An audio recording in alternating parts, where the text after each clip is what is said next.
I may just apply the comparison test, all right? And we worked through a question that's similar to this, because here we have A sub n is equal to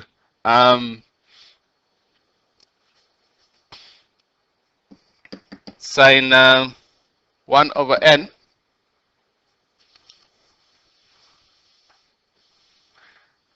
So what I'm going to do here is to try, actually you can write A sub n as, doesn't matter anyway, negative 1 to power n plus 1 sine 1 over n, just to avoid the confusion. So what I'm going to do is to try and show whether this series converges or diverges. All right. Now, let me start by finding, so step 1,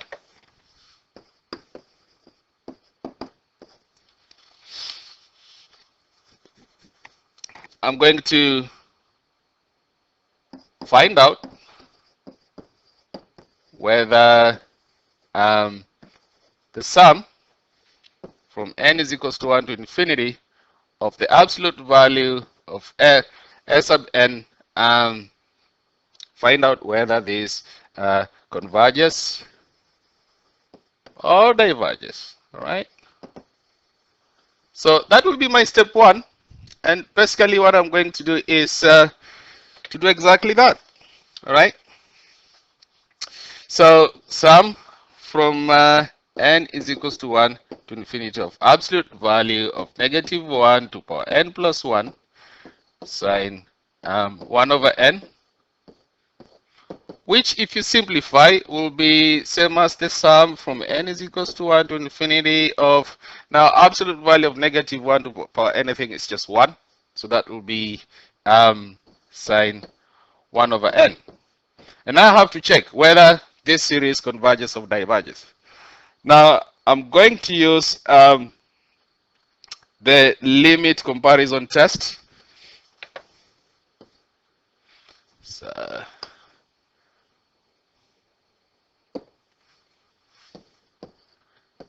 use the limit comparison test.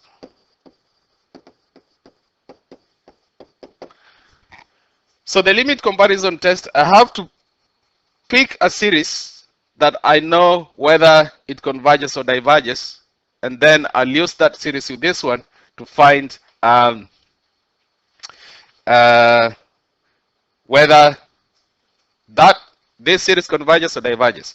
So I'll just take you back quickly to limit comparison tests. Here we are. So we have two series formed by the sum of a sub n and sum of b sub n. Now if the limit of a sub n over b sub n is equals to c, where c is between 0 and infinity, then both those series either converge or diverge. All right. And then if the limit is equals to 0, then the sum of a sub n converges if the sum of b sub n converges.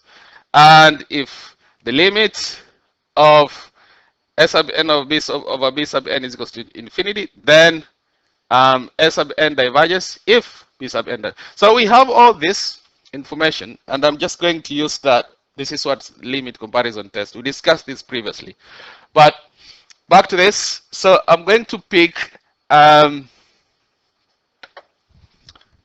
this series, the harmonic series, and compare it with this one. So the limit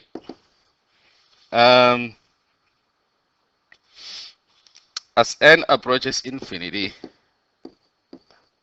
of sine 1 over n over 1 over n. Because I know that, you know, let me just write, we know that the sum from n is equals to 1 to infinity of 1 over n diverges. All right. We know that from the P series test. So what I'm going to do, that's why I picked 1 over n here. So if we carry on from this point, we can say, well, working from the way it is, the way it's set up, working through this can really be challenging. So what I'm going to do is I'll say let x be equal to 1 over n. And we know that as n approaches infinity, 1 over n would approach 0, which means x will approach 0. And now what I'm going to do is I'll use this statement to change my expression here. All right, using these three things. All right, so using these three pieces of information, I'm going to change this guy here. All right, so this guy will become the limit. Instead of writing n approaches 0, I'm going to write x approaches 0. Sine. Instead of writing 1 over n, I'll write x over x. And we know that this is equals to 1. All right. It's one of those special trigonometric limits that we discussed previously. And now we can say that because the limit, because the sum from n is equals to 1 to infinity 1 over n diverges,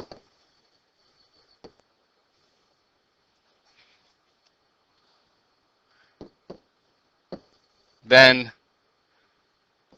the sum from n is equals to 1 to infinity of sine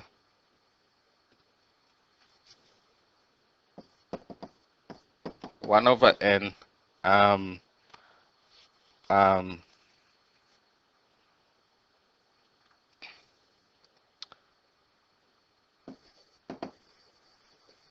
okay, because that diverges, then this diverges by limit comparison test.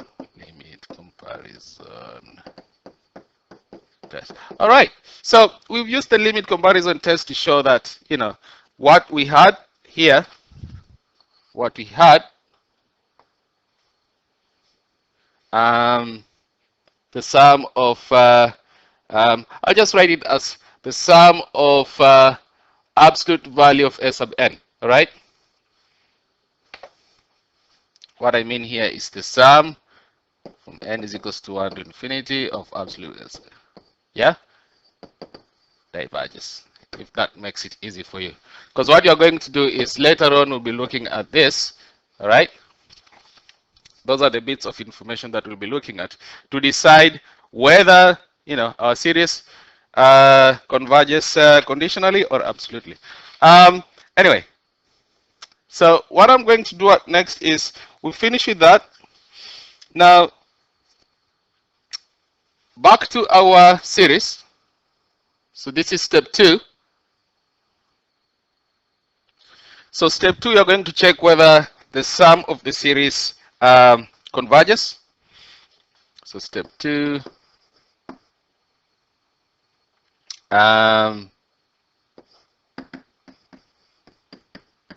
check whether the sum of the series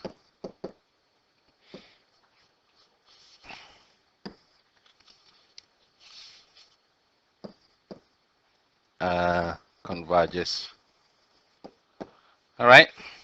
Then if it converges, then we will be able to say, state that this series converges conditionally, on condition that you don't take the absolute value of S sub n, which happens to be diverging.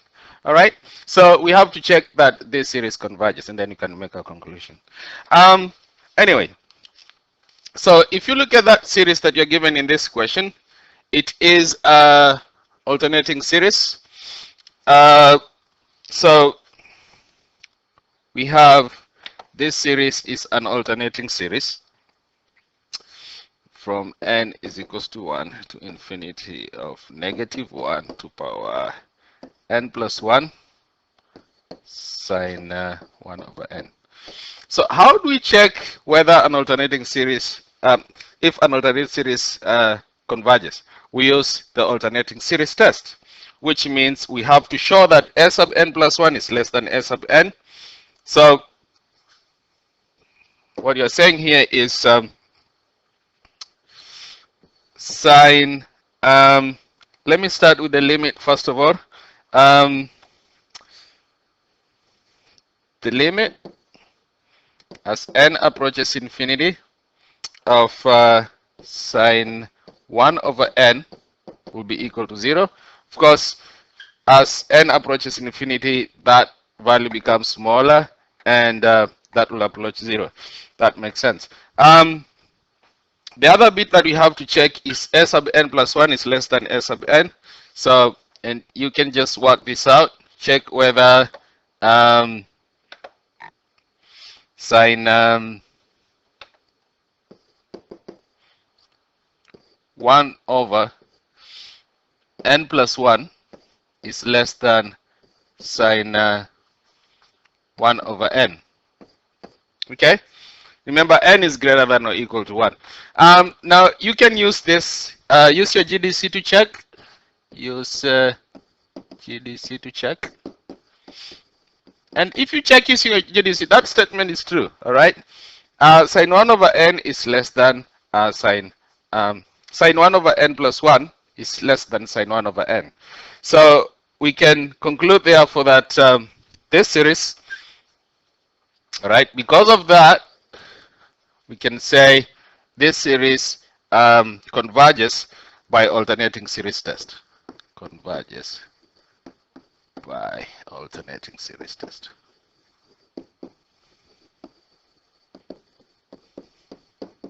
Okay, so because this bit converges, the sum of S sub n converges, and the sum of absolute value, these are actually the two statements that I'm making here, all right? So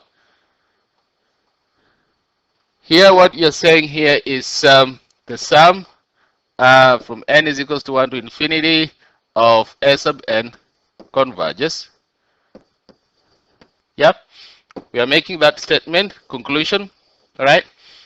Here we said initially up here that the sum of absolute value S sub n diverges, and therefore we can conclude that this series converges conditionally. So we can say, hence,